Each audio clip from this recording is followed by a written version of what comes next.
You know, I love podcasting. I have since 2006, back when you had to use like a Dixie cup with string to make the thing work. And that's why I'm so excited that we recently moved Mysterious Goings On to Anchor FM to record our podcast. I gotta tell you, I don't regret it a bit. If you haven't heard about Anchor, it's the easiest way to make a podcast. Let me explain. First of all, it's free. There's creation tools that allow you to record and edit your podcast right from your phone or computer. Anchor will distribute your podcast for you so it can be heard on Spotify, Apple Podcasts, and many more. And you can make money from your podcast with no minimum listenership. It's everything you need to make a podcast all in one place. Not going to lie to you, when I first heard about Anchor, I was a little dubious because I've been doing it the hard way for so long. But I got to tell you, it's very easy. Use a Stripe account. Get sponsors. You're not paying monthly hosting fees. The sound quality is great. The distribution is phenomenal. Friends, download the free Anchor app today if you want to start your own podcast, or go to anchor.fm to get started. Remember, you heard it here first on Mysterious Goings On.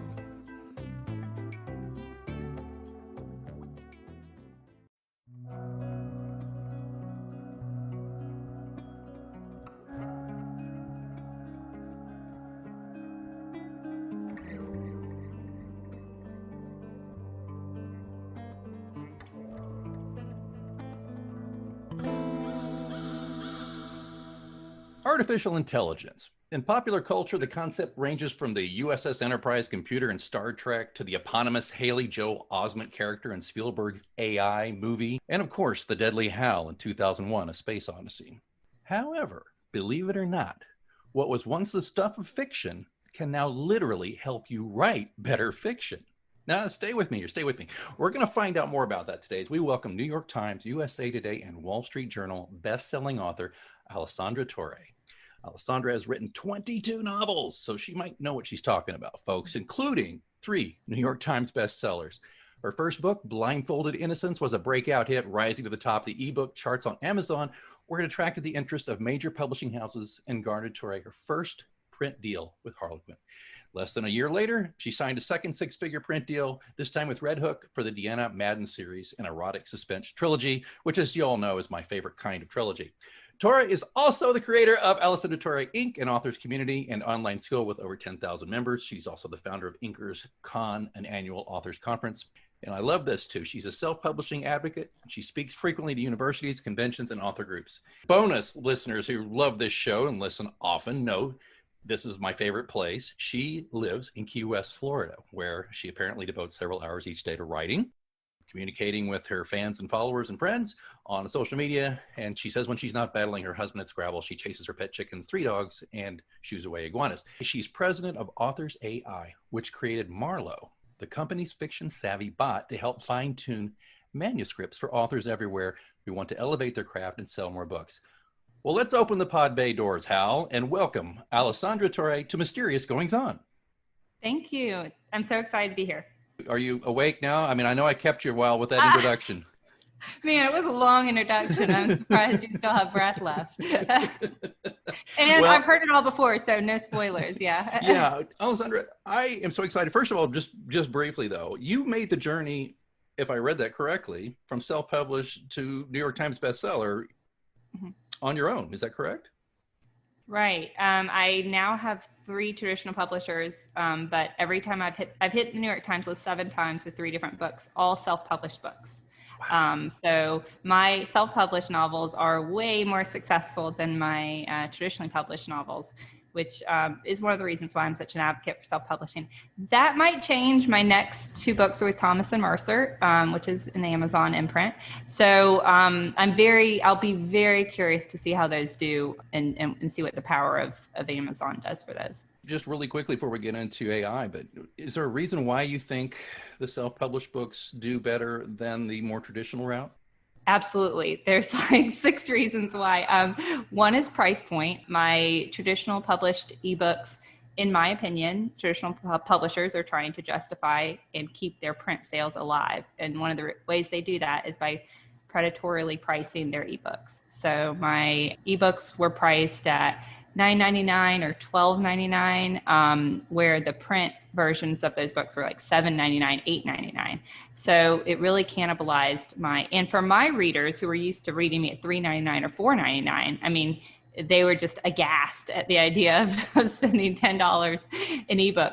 So price point is definitely one thing. The other thing is just as a self-published author, I can pivot my marketing and my publishing strategy so much quicker.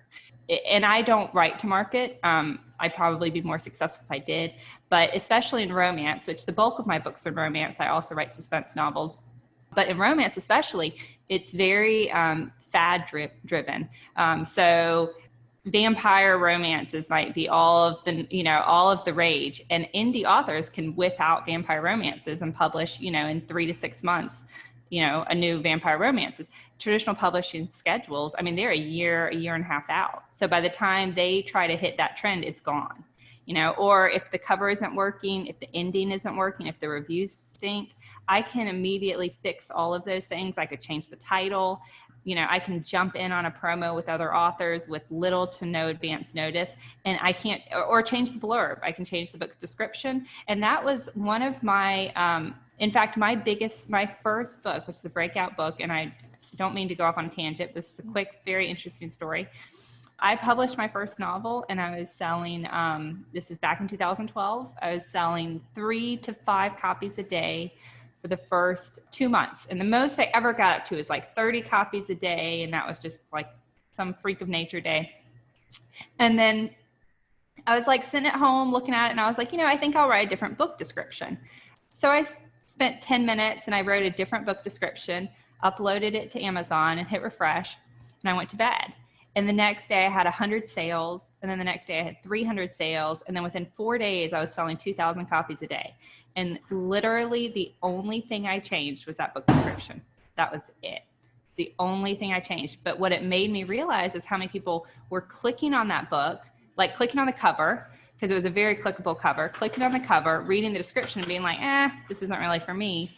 And then they would move on to something else. Where the minute I just had to find that magic ingredient. And if it was not for me, just that 10 minutes I spent that one day, I'm not sure I would have this career that I have now, because that book skyrocketed and then got me a 6-figure advance and gave me confidence and gave me a pot of money that I could use to further my career. And then that really birthed my entire career.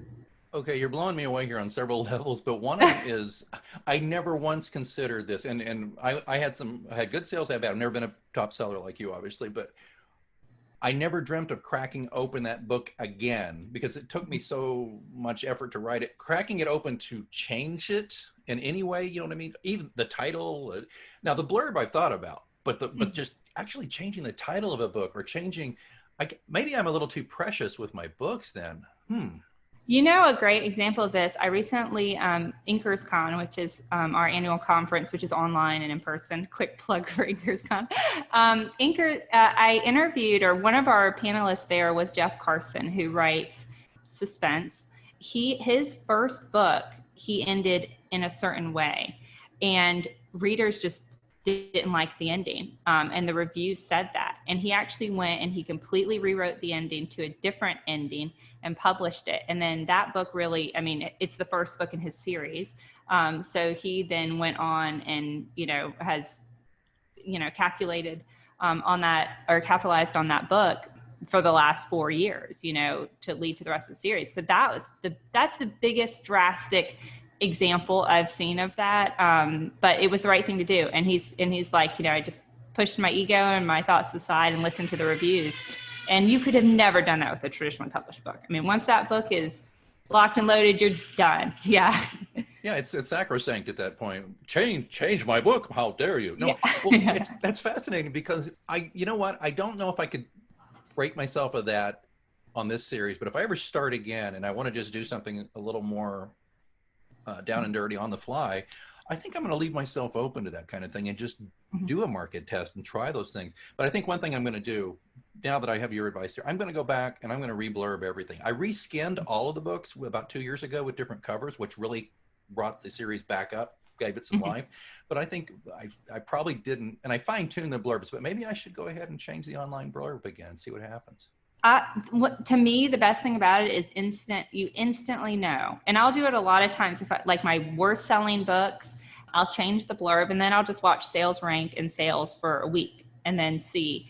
Or I'll do a week of kind of pushing traffic to it with the existing blurb, and then I'll change it. And then you can immediately know, I mean, either the sales stay the same, they drop, or they increase. And that's the easiest and most inexpensive change that you can make, When you say immediately, would you say give it like a week, or are you saying like a day? Oh, yeah. I mean, there have been times, one of my books, I push 200 or 300 clicks a day to that page. If I change the blurb on that and within a day or two, if I don't see a change, then I've changed it back. Or if I've seen a drop in sales, then I've changed it back. But that's also a book it's in KU, but almost all of its sales are actual ebook sales, so I can tell. If it's in KU, I'd give it a week because those page reads takes time. Okay, great. Well, hey, everybody, authors out there, you've got your best tip of the day right here early in the show, but don't go anywhere because we're going to talk about artificial intelligence. Okay, Alessandra, when I first saw this come across the desk from your publicist, they're talking about how and I didn't know really anything about Marlowe, and I thought, and I got to be honest, my first thought was I was a little cynical about it. I thought, I don't know, what? I don't know. So before I get into my blabbing about it, why don't you tell everybody what Marlowe is, what this whole concept means to writers? Sure. So if you're a writer who's familiar with the Bestseller Code, the Bestseller Code is a book that was published 2 or 3 years ago and really made waves in publishing when it did. But it was about a technology that could predict whether a book was going to be a bestseller. And with like 86% accuracy, the scientists would feed a manuscript into the book without telling that technology anything about the author or the book. They would just feed a manuscript in. And the technology would read the manuscript and then say, there's a 99.2% chance this book is going to be a bestseller, or it would say there is a 15% chance this book is going to be a bestseller. And what they considered a bestseller was that it had been on the New York Times list for 10 weeks, at least 10 weeks. So a significant bestseller. And 86% of the time it was right. Based on not knowing anything else. So that was really powerful in the industry. And the gentleman, the co-author of that book, Dr. Matt Jockers, is one of our founders. Marlowe is built on, similar technology that is now much more current. But the gist of it is that Marlowe is our technology. Marlowe has read thousands of books, and she remembers everything about every book that she's ever read. So where a book editor might read 100 books a year, she could read 100 books at lunch. And what she does is we have identified to her which books are good books, which books are best-selling novels or have extremely high reviews, multiple, like hundreds of reviews that are extremely high. And then we've indicated which books are poor sellers or low-ranked books. And then she finds patterns and commonalities in them. So what's really cool is she can, you've, I'm sure, seen Grammarly, right? There's sentence stats, there's structure, there's things like that. But there's also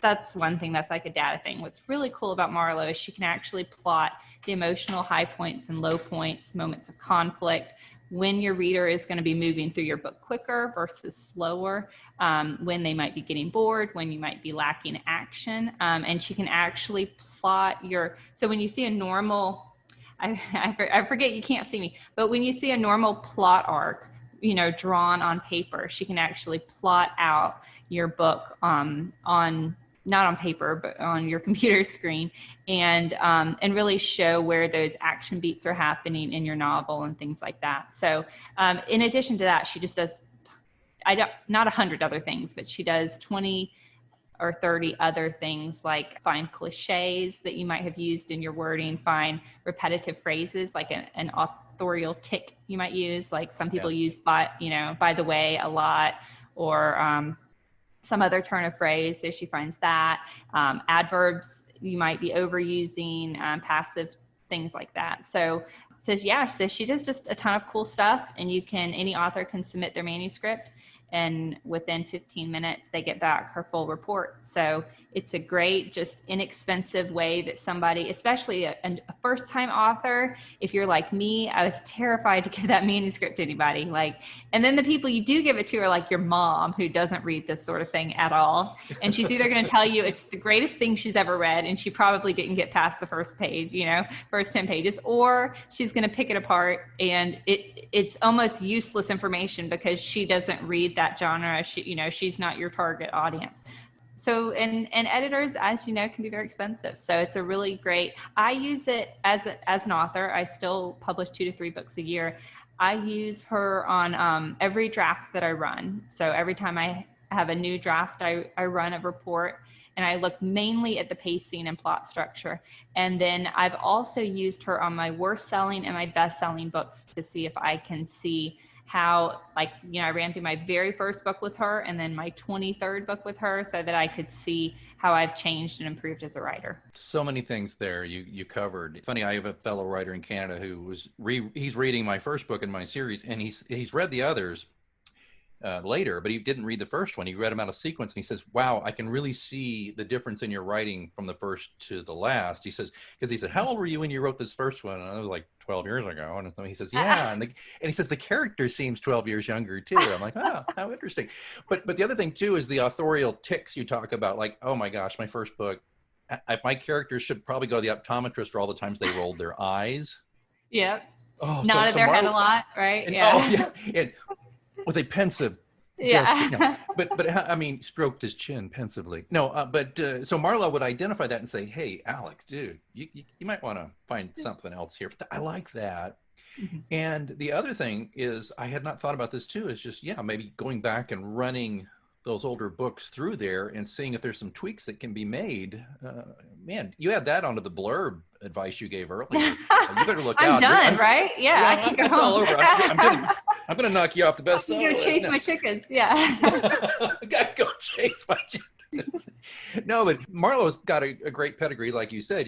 This is not just some kind of fly-by-night operation. The folks behind this, you're all very accomplished in the literary realm. Forgive me if you touched on it, but was there just a moment? I mean, I know you're talking about the book you referenced earlier, but was there a moment when you went, aha? But if we made it an online thing where people could upload their manuscripts, was there just like an aha moment, or was it just something that everybody kind of sat around the table and said, this is what we got to do. We got to take the ideas of this book and put it online right away. Dr. Matt Jockers, our co-founder, he was teaching at Stanford and he's been studying AI and fiction for a decade. I mean, for ages, and probably longer than a decade, but at least a decade. And he was teaching at Stanford, and he was talking about commonalities in fiction and things like that, and using a computer to read a novel. And, at Stanford, the running joke is if you graduate, you're a failure, because they want, all the successful people drop out and start companies, right? So somebody in the back row raises their hand, and goes, have you thought about the commercial applications of this? And he was like, no, it hadn't even occurred to him, right? He's a researcher, that's what he does. And so but he then started thinking about the commercial applications of it. And so there's a lot of different places this AI can go, and we're thinking about it from the author side. That was kind of the initial, but really where it's going to be really awesome and really powerful in I say a couple years, it's not a couple years, it's more like a couple months, is using this in terms of feeding book recommendations. So when I say that Marlo can read a book and know everything about it, can you imagine a librarian who's read millions of books? And when you say, I want a book like the Da Vinci Code, and she can say, okay, do you mean in subject matter? Do you mean in pacing? Do you mean in the writing style of that author? Do you mean in action levels? Or do you just want a book as much like the Da Vinci Code as possible? And then, that librarian can look in her, database of 1 million books and say, this book is 92% like the Da Vinci Code. I mean, there is not another book recommendation outlet, like that anywhere. So that's where we're we're very close to being, I mean, we have the technology, so it just hasn't been released yet. So that's when it's really going to become powerful. So there's two benefits to Authors AI for authors. One is helping them improve their novels, but in the very near future, they will also be able to submit their novels to Marlo for recommendations as well. That was my question, because you said, Marlo can read 100 books over a lunch hour, but is the database going to be limited to people who've actually used the service, or is Marlo going to read things that are in the public domain? Or if you just to build that database, how's that going to work? So Marlo right now has a database of books we've purchased. So the way that copyright law works is we can feed any book into Marlo. We have to purchase it, scan it in, purchase it in print, scan it in, and then turn it into text and then feed it to her. Or an author can upload the manuscript into Marlo and decide whether or not. So if you want to run your manuscript through Marlo, at the point in which you submit it to Marlo, you then decide, there's a checkbox. I want Marlo to add this to her corpus and learn from it, or I don't want her to add this to her corpus and learn from it. So that is one way Marlo gets books, is people who add it to the authors who add it to the corpus. Another way is us literally purchasing books and submitting them to her. So in that case, let's say I'm using Marlo just to check out my first draft, I would probably not want to tick the box that has Marlo keep that, because it's my first draft. However, if I want to run finished drafts through it just to see what's going on, that's probably a better way. I'm thinking from a marketing standpoint, I guess is what I'm saying. Yeah. Well, our book recommendation engine isn't active or available to the public yet. So the public being authors either. So nothing that is submitted now to Marlo, it would be used for book recommendations. It would just be used to help her. The more that she reads, the more she understands. And one of the most important things that is part of that submittal is choosing what genre it is, because where she is right now in her growth is she's really absorbing as many genres as possible. So because a mystery plot arc is an ideal mystery plot arc is going to look different than an ideal romance plot arc, right? So so she needs to read as many books in different genres as she can. We're giving her books every day. That's really, when you're checking that box, it's really just helping her grow. It's not actually helping you with your marketing now. A couple months from now, that would change. And that's what I was getting at, is just down the road. I'm thinking, I think I'd probably want my finished books to be part of that database. So definitely. Yeah. Down the road, if I had to guess, it's going to be a completely separate portal. It's like, if you want to submit your books to Marlo's recommendation engine, you would do it here. If I had to guess, my tech team would absolutely kill me, because I don't know that. We don't know that answer yet. We aren't there yet. But yeah. Marlo can identify story beats too, which is kind of crucial to telling it, especially a good thriller, right? You want your peaks and valleys, right? So can Marlo identify maybe when I'm way too low in a valley for too long and say, yo, you need to up the action here? Is that 100%? 100%. Yeah. That's where she really shines. Yeah, and that's the thing too, is I mentioned earlier about being too precious about our books. We're in a genre here. We're here to entertain. I am not writing Inherit the Wind here. So I need to probably, as you said earlier, in a nicer way about ego. I need to get over myself though and think about that. I'm really can you tell you've really got my wheels turning? That's good. Yeah. I'm glad. I am glad too. Now let me ask you a little bit about how it works. Is it a subscription plan, or can you just do it one at a time? How's that work?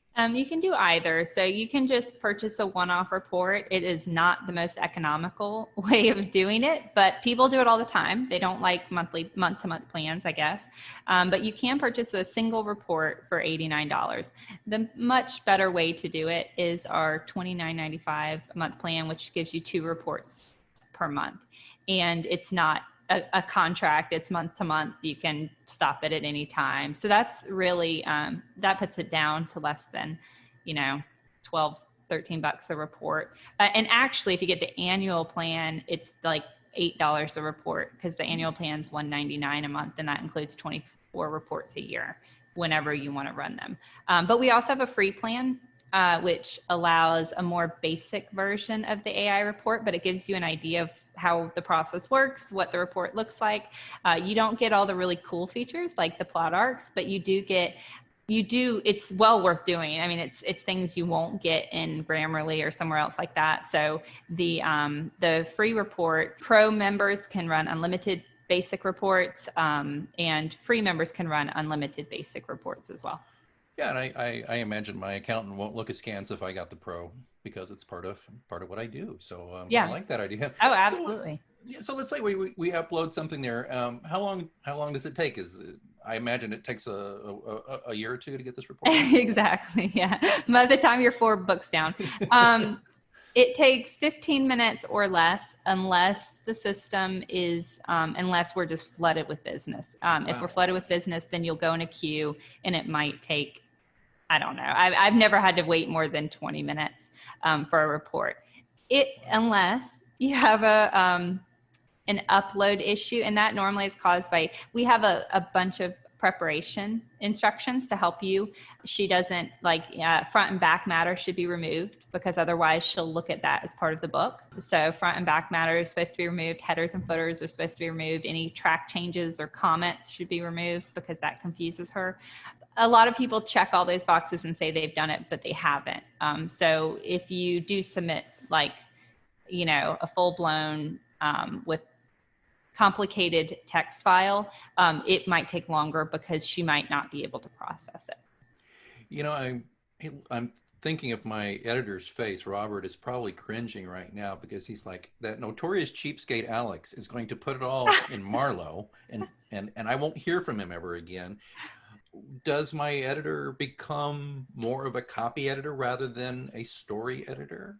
No, not at all. Marlowe is a great alternative to someone who might not be able to afford a developmental editor or content editor, but nothing in our opinion as a business is that nothing can replace a human editor. So she's a great thing to use alongside an editor. She's a great way, maybe to help you self-edit and get your manuscript as clean and as great as possible before you send it. So you have a little bit less back and forth, and maybe you can skip one round of that developmental editor. Yeah, and save some money and time. Human editors take time. They can't take 15 minutes. But we have a lot of editors who are actually purchasing and are working with us to purchase industry passes, because they want to add it onto their services. So when they send developmental or a content letter to their clients, they include a Marlowe report. So that's actually we've had more interest. Editors go one of two ways. They're either freaked out by us and alarmed, or they want to use us as much as they can. So those are the two. And I tried to convince all of them our goal is not to put editors out of business. And another concern from not so much editors, but often authors and readers is, well, if Marlowe is telling everyone how to, hit this gold standard, right? Like it's saying, oh, you should, are we going to have a bunch of carbon copy books? Where Marlowe can tell you that your book is sluggish in the beginning, or your pacing is way too fast in the middle and at the end, or that you're using, quickly. For me, I use quietly. My characters do everything quietly, apparently, quietly way too much. She's not giving you plot ideas or specific, where a human editor could be like, it's slow in the beginning. Let's move this scene or delete this scene altogether. Marlowe, you really kind of have to figure that part out for yourself, where a human editor might be able to offer ideas, creative ideas. Marlowe is pointing out the issues, and then every author figures out a solution to that. So there's not going to be cookie cutter books. Might there be books that have, and also once we are able to do genre specific recommendations, then especially, might there be books that are suddenly better paced? Yes. But the storylines are going to be, as you know, we could all be given the exact same outline, and we're going to come up with completely different things. The other thing that she does, which I didn't even mention, is her characters. So she'll do a breakdown of your characters and their personality traits. So that's always really interesting to me, because in my early books, my characters were very similar, right? I think they were all like me, right? Like your friends, oh, your character was 12 years more immature. my female characters were almost like, even though they were in the same book, very similar in nature. And maybe your villain is too agreeable and pleasant or something like that. So that's always an interesting thing for me to see. It's not perfect. It's still learning. And she struggles if your book is dual POV, dual first person POV. Her character section isn't going to be helpful to you because she can't tell the difference between character 1 speaking in the I and character 2 speaking in the I. So that she struggles with. And I don't think there's ever going to be a solution to that because she's not going to be able to distinguish one person's first person from another. She's going to just read them as a very inconsistent character. Yeah, why should she be any different than most of my readers? I think that I am fascinated by the character too. And this is probably not what she can do for me, but I'll just throw it out there. I don't care. Do you think there's ways, even around the edges, she can help me write better female characters as opposed to you saying how like a lot of your female characters seem the same? Do you think Marlo would read my book and go, Alex, not like Marlo's going to say, hey, buddy, let's have a cup of coffee. Not yet. She's getting there. Yeah. All right, good. Here, have a shooter. We're going to talk. No, but I mean, do you think she could report and say, basically, I can't tell your females from your males? Mm-hmm. I mean, yeah. I'm not that bad, but I'm wondering. No. Yeah. I'm trying to think.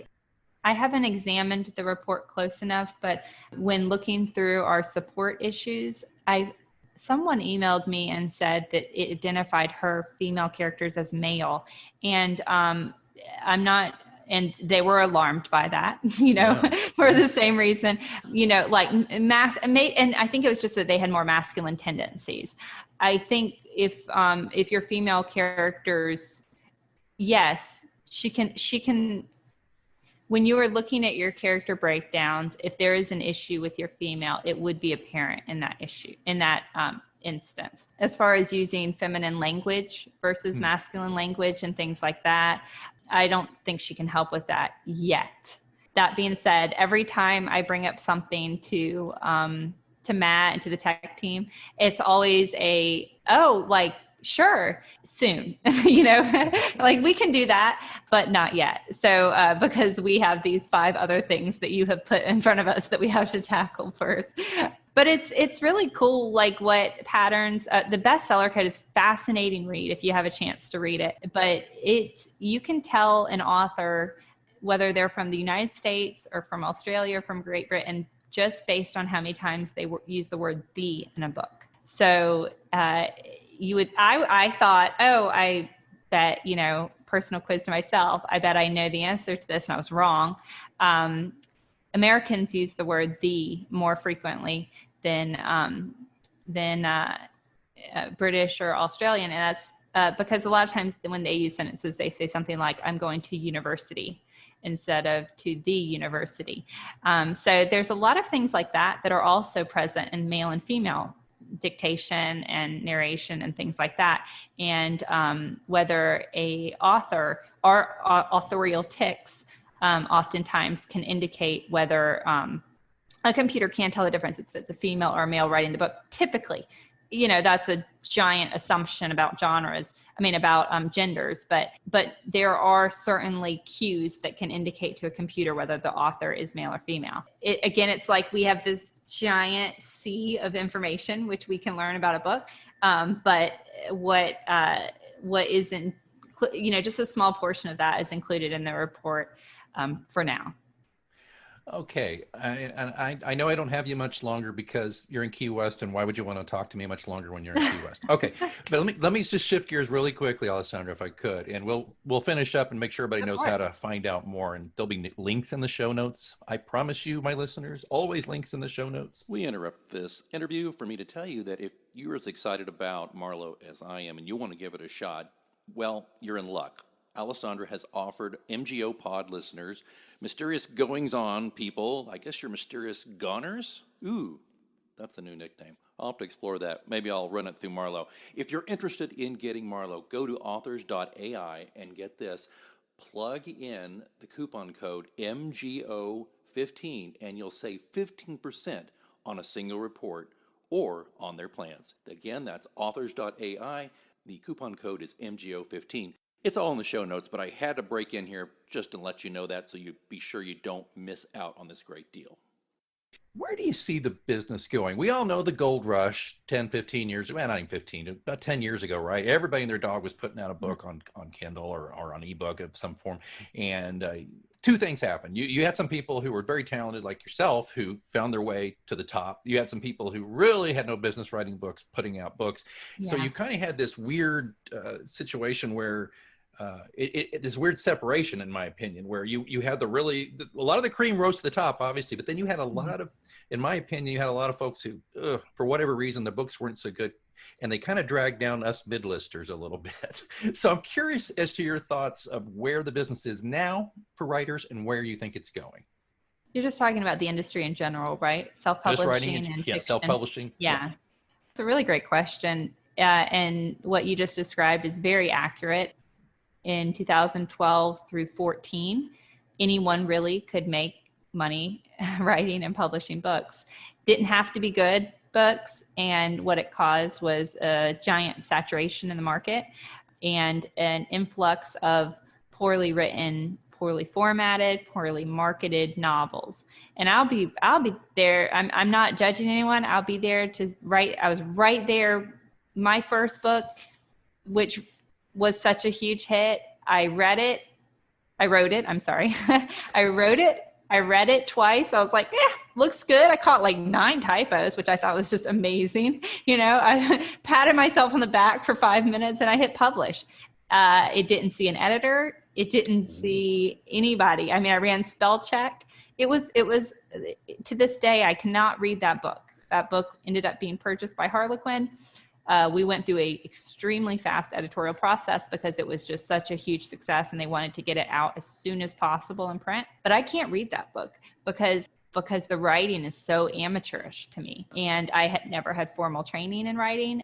I just had a natural talent, which was in part bred because I had read just my entire life all the time. I was that kid, as I'm sure many of your listeners are, who just read like a fiend.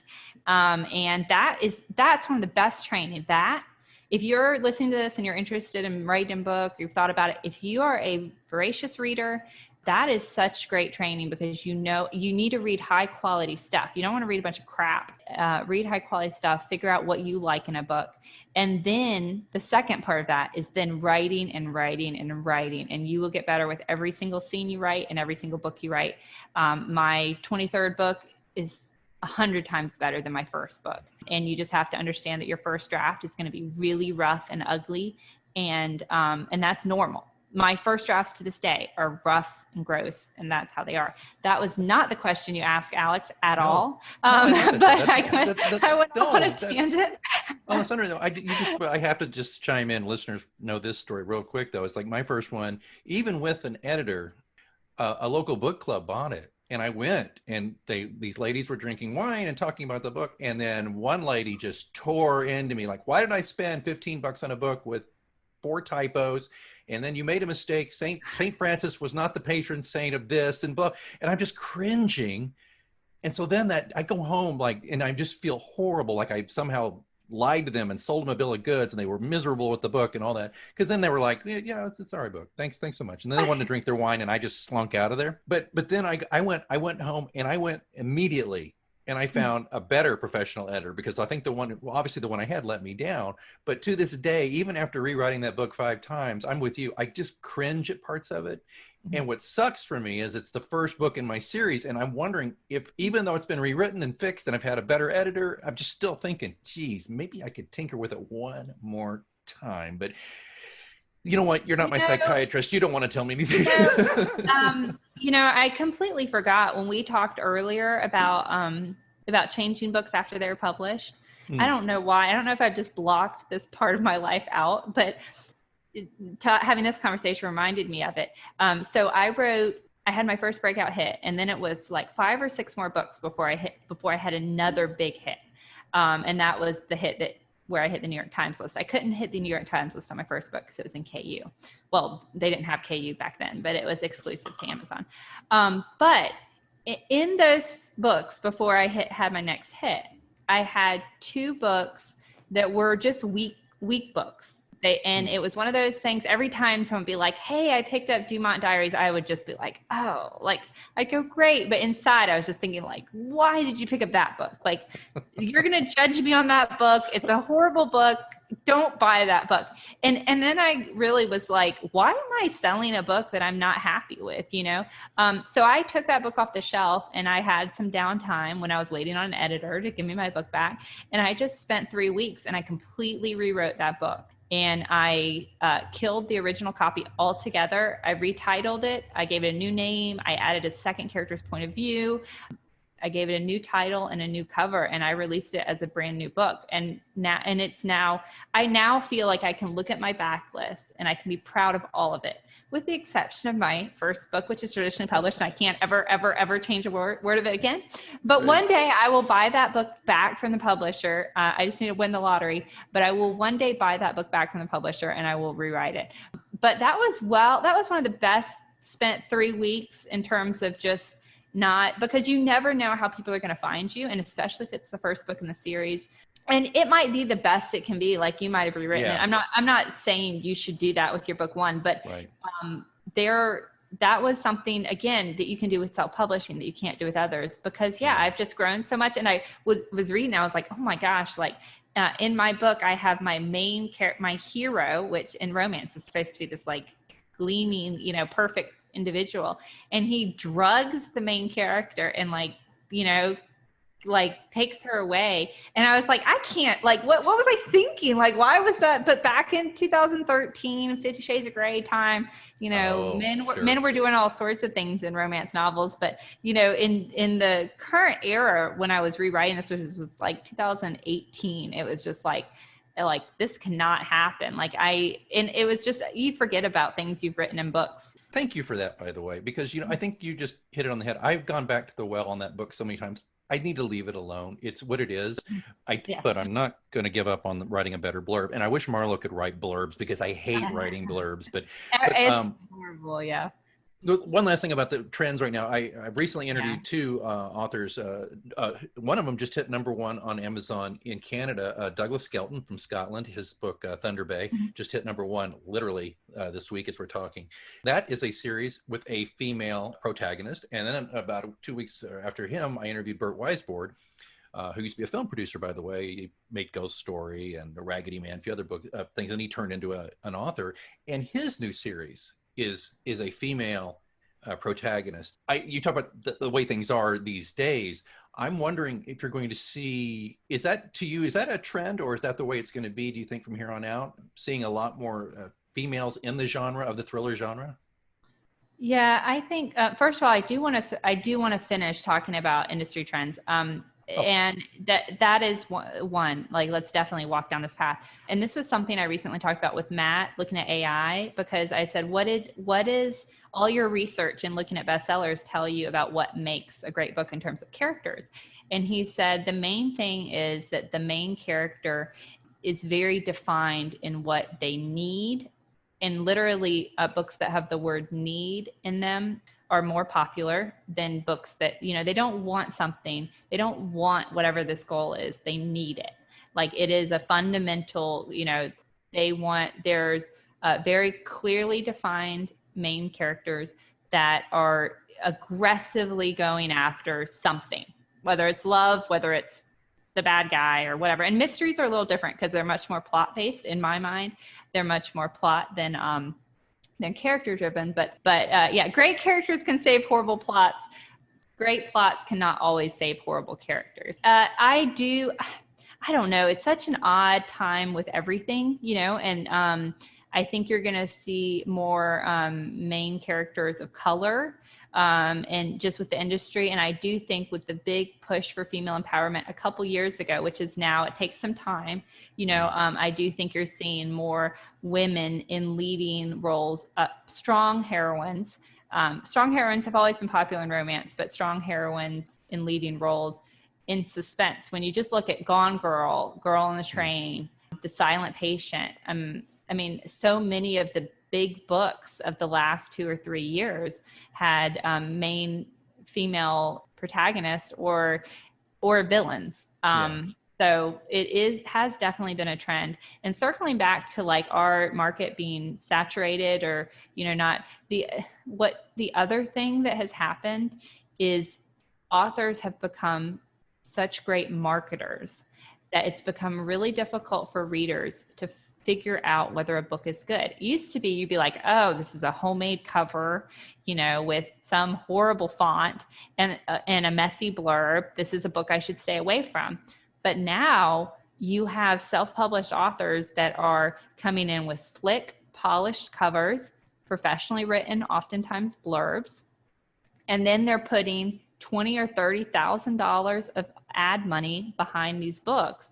And you have these books that are in the top 100 or they're in the top 50, and they're not even that great books. They're just, and a lot of times they're ghost written books, which is the really scary part, is you have authors that are just churning out 20 books a year that, you don't know who's writing those books. And that really scares me more than anything about this industry is we want readers to find great books. And for every book that a reader purchases that looks great and isn't, diminishes their trust in us and their trust in the industry and in books. And it gets to the point where people are like, oh, I used to like to read, but I don't really like reading anymore. Well, the problem is you're reading crappy books. Okay. But they don't know that. They just think like, oh, I'm just, I used to like to read and now, I'd rather watch this really amazing TV miniseries, we're competing against some really great TV right now.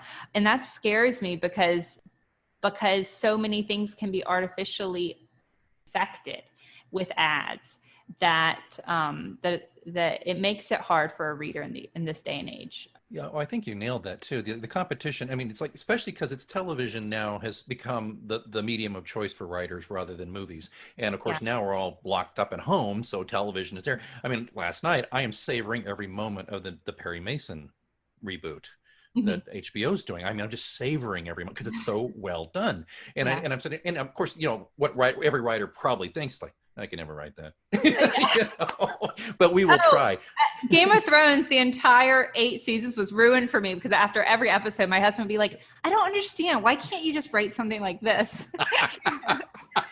like, I know. You right now, like, go away. Yeah. I totally know. All right. I know we got to go here, but I would be remiss if I didn't ask you what's next for your writing. Is there something new coming out soon?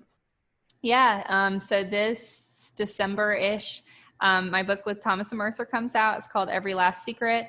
It's a domestic suspense, which I'm absolutely in love with. And I'm so excited about 2 neighboring couples and kind of the toxic friendship that forms between them. So I'm really excited for that. And then I've got another book in the can. I just submitted to Thomas and Mercer. So it's going through rewrites now, but it'll be out next summer. But that's for me on the writing agenda. And I don't think I've mentioned our website a single time. Because I'm now's your chance. Horrific guest, but it's authors.ai is our website URL. That's just going to be my next question. And from there, I'm sure there's links to you. But what if they just want to know more about your books? Is there an author page for you they should go to? So if you're interested in my novels or in my online courses or conference for authors, my website is alessandratorre.com. I picked the absolute worst pen name because it could be spelled 4 different ways.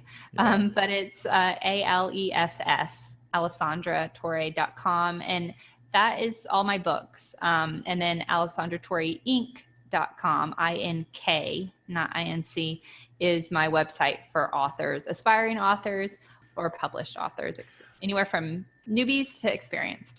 Well, and all those links will be in the show notes. Last question.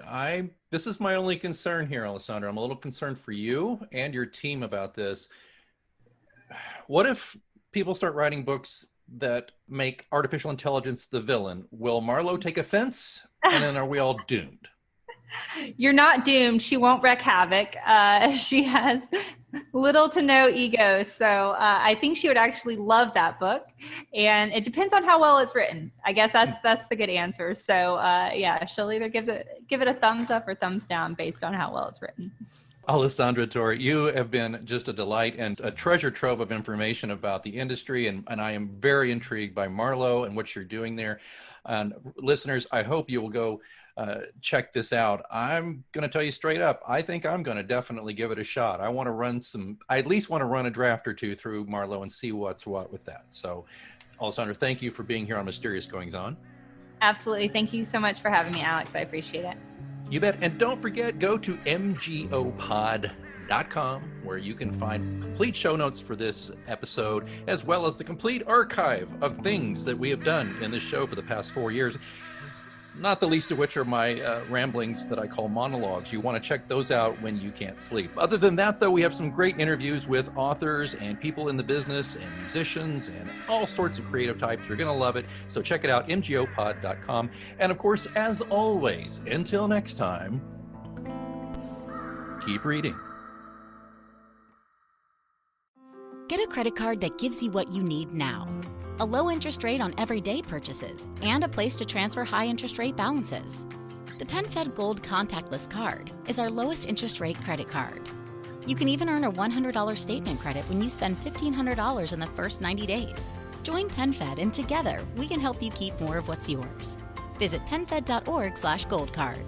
To receive any advertised product, you must become a member of PenFed, insured by NCUA. A little flexibility can go a long way. By refinancing your new or used auto loan with PenFed, you can lower your monthly payments for more flexibility in your budget. You can even schedule your first payment for up to 60 days from the date of your refinance. Calculate how much you could save at penfed.org/auto-refi or call 1-800-247-5626 to apply. Membership is open to everyone. To receive any advertised product, you must become a member of PenFed, insured by NCUA.